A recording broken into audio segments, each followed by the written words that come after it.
Hello everyone. Yan po yung salad ko for today. Meron po yung cucumber at saka tomato, cherry tomato at saka lara. Ayan, tapos nilagyan ko siya ng cheese na puti. Tapos pinakang toppings. Mamaya ko na siya lalagyan ng sauce.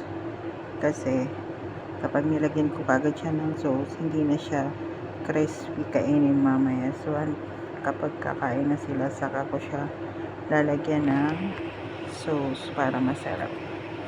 Ayan guys, ang ating salad for today. Ayan. Yung mga mahihilig dyan sa salad, ayan po. The best po natin kainin yan. Thank you so much guys for watching. God bless.